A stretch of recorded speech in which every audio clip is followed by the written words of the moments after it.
season, this is that thing for everybody. If you've seen the first season, you can literally watch episodes 8 and 9 and get the rest of the whole show. You don't even need to watch the season. You can just watch that and you'll know what's going on. And I got to finish the first season, so I have this issue where I want to watch something. It's coming out on Netflix. I'm excited for it.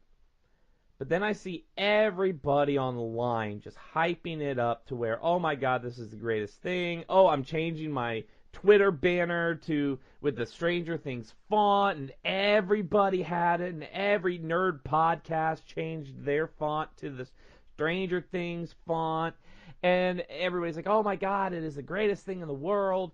And that's when I say, well, if everybody else is saying it's the greatest thing in the world, it's probably a pile of crap, and I don't need to watch it. And it's not that it is a pile of crap, and like it's the only anybody's opinion I really, really take to heart is yours, because you put it to me straight. But like with Deadpool, you were like, no, dude, don't fall on the hype train with Deadpool, and watch Deadpool. And Deadpool was fantastic, it was amazing.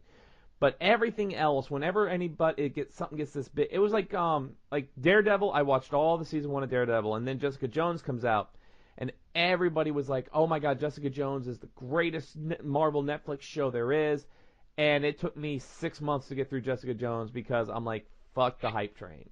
Definitely not the best one, but I liked it a lot. I've liked all the Marvel series. I liked Iron Fist, the hated Iron Fist. I liked it. I thought it was good. Iron Fist.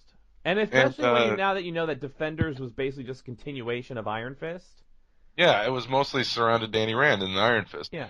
The thing with me is, well, Rick and Morty's the same. I love Rick and Morty. Oh, but yeah. I absolutely hate the fucking fan base for Rick and Morty. Yeah. I think this could help you. This could be something that could help you to separate the hype from the actual art.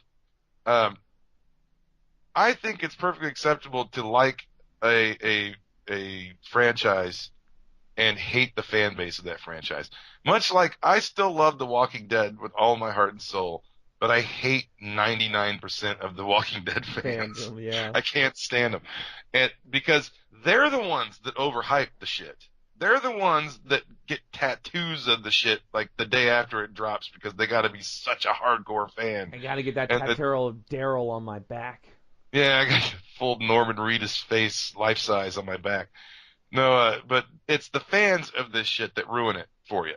So what you got to do is tune out the fan base and just take the art and like I do, avoid every bit of hype. Don't read those articles on Facebook from Newsarama. Don't read Bleeding Cool. Don't read any of that garbage. I wouldn't read Bleeding Cool even if you had a gun. Well, I don't either. I don't follow Bleeding Cool. But for anybody else, before I'd read that shit. Anybody else out there who reads Bleeding Cool? Comicbook.com, things like that. Any of that shit, avoid it because the way I see it, we're not, the top media guys, but this is a fairly successful podcast. We are media. I will make my own decision. I don't need some other asshole telling me what to think. So that's why I avoid everything. I especially avoid Talking Dead with Chris Hardwick because one thing, I hate that prick. I avoid everything with Chris Hardwick. Yeah, and even commercials. He comes on those stupid Google commercials. Click. You're off. Yeah. You're done. Who are you? Who made you king of the nerds? Nobody. Not me. Not real nerds. Yeah. But I avoid every bit of media and hype. I watch the product itself, and I make up my own mind, and I avoid all the comment sections. I avoid all the stupidity one thing I'm really starting to get sick of is the speculation about Star Wars. What's going to happen? Who's raised parents? And it's like, I'll watch the movie when it comes out because that's the product that the studio wants me to see. I'm not trying to sneak around and get information that's not supposed to be available. Here's what I hate about the new Star Wars.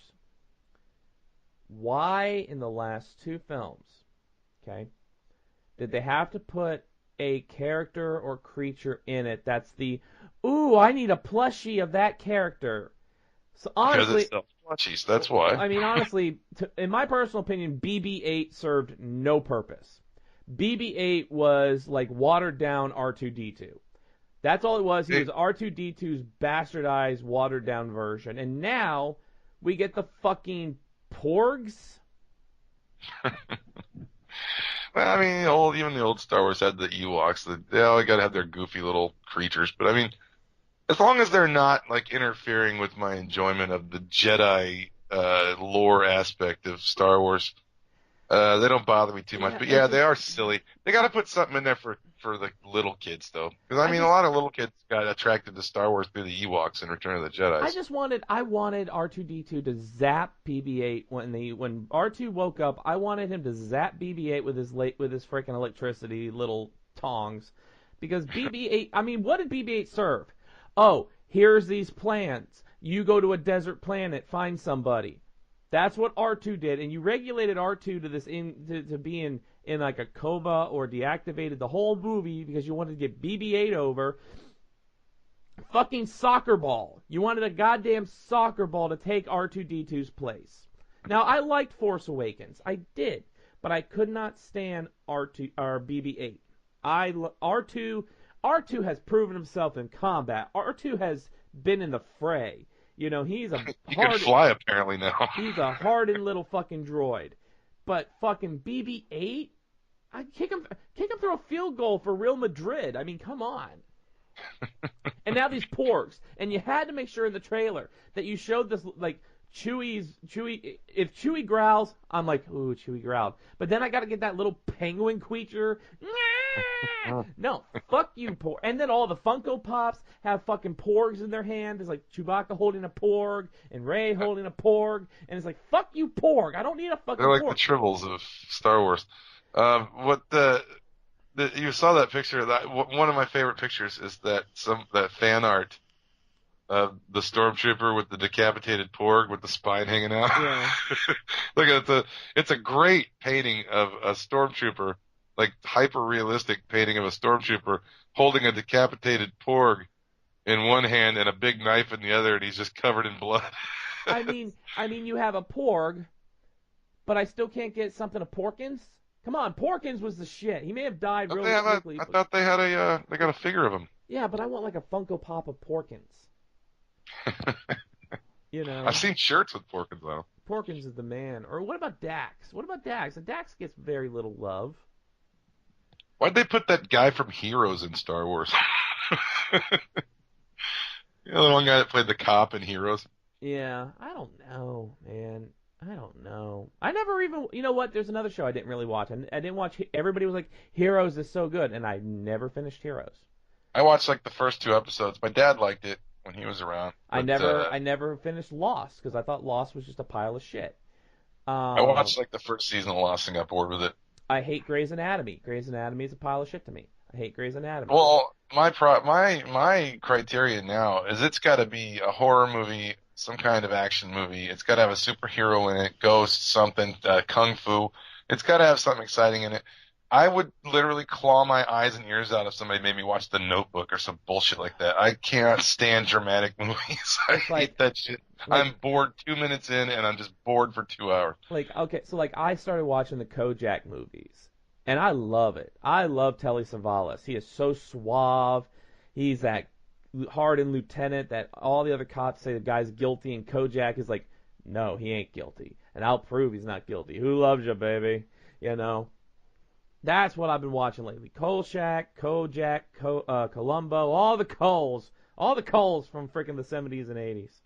I just watched that Columbo movie where the rich guy was like he was like some kind of magazine owner, and his wife was going to sell the magazine, and he killed her and he walled her up in the wall. Yeah, And Columbo had to come in, and he noticed that there was an empty hanger in the closet, so then he figured out the whole crime from an empty hanger. Like I said, Columbo, I've said it before on the show, Columbo knows within 5 minutes of being on screen who the killer is. The rest of the episode is him annoying the fuck out of him to make him confess. Well, that one was a weird one because they made Columbo look really bad a couple of times in it, like he didn't know what he was talking about. Oh, and that was one where that's just a front. it was like he didn't totally figure it out till the very end, till he saw the closet with the missing fur coat, and then he like knew that the body was in the wall. And then he took the guy's phone and called the back when they had pagers. Yeah. The body still had a pager on it, so he called in the house and he followed the beeps till he found the wall. Well, it's like I watched one. It was there was a psychiatrist, and he wanted to run away with this young woman, so he killed his wife and made it look like somebody had broken into their apartment and murdered her. And then he had the girl dress up as his wife to get on a plane because they were going to go to like Mexico or something. And then they staged an argument on the plane, and she got off the plane to make it look like the wife went home. And Columbo kept antagonizing the psychiatrist, and basically it was like kind of like Columbo was using reverse psychology on the psychiatrist until the psychiatrist confessed. And then at the end of the episode, Columbo did the same thing that the psychiatrist did. He planted an actress to act like his young girlfriend was dead, and the young girlfriend was alive, listening to the confession and everything. It was great. It was great. Great movies. One of my favorite shows that I watch almost on a daily basis when I have the time. T.J. Hooker. And this is what I usually leave on for my dogs too in the morning when I gotta go. Have Gun Will Travel with Richard Boone, I think is the title guy who plays Paladin. But I watch Have Gun Will Travel because Paladin is he's kind of like the Frank Castle of the Old West. He's a gun for hire, but he wears like an all black cowboy outfit. He's kind of fat. He's got a big mustache and a giant nose. He's a real ugly dude, but he was like the leading man of back when you could be like a real ugly dude and be the leading man of a show. Yeah. And he's just a badass. He just goes from town to town, telling people off and shooting at them. He's got a Derringer in his belt, so if they disarm him, he just pulls out his little gun and shoots people. And yeah, it's great. That and I'm starting to like the old Maverick with what's his name? What's his name? Maverick. Who else? He's also Rockford Files. James Garner. The old Maverick with James Garner. Because Mel Gibson was in the movie of Maverick. He hates Jews. He does. I don't know if he does. That's probably a libel statement. Allegedly. We're gonna get Mel Gibson in his underwear showing up here. You. Roger Moore was also in Maverick. That's a good show. Like my cable channels, my MeTV, my Heroes and Icons, my Justice TV, I think it is, Cozy TV, whatever they call it, and what's the other one I watch?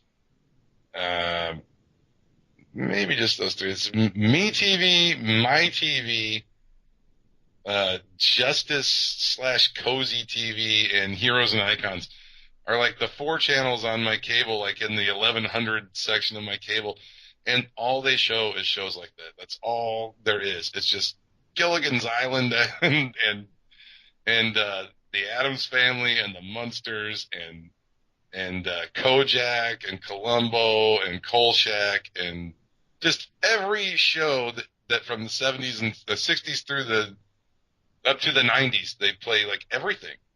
And it's like, man, I love it. That's all I ever watch. My TV never leaves those channels.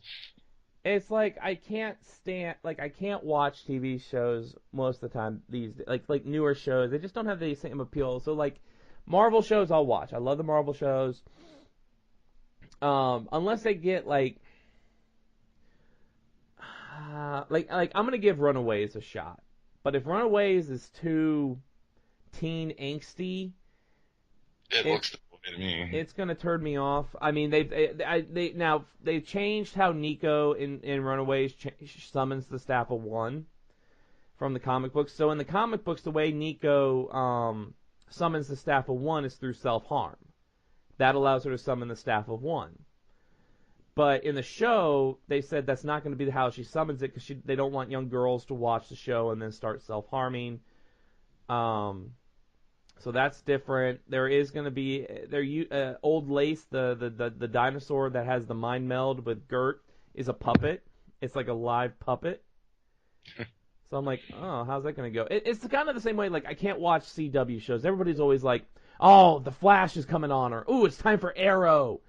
I'm sitting there going, I really liked the Flash first 2 seasons, but man, when they got into starting doing the rogues, it just got so over the top ridiculous. It started to become almost like Adam West Batman in a way, and it's like that's not what that doesn't fly now. And then they took Captain Cold and Heatwave and made them what, heroes and Legends of Tomorrow.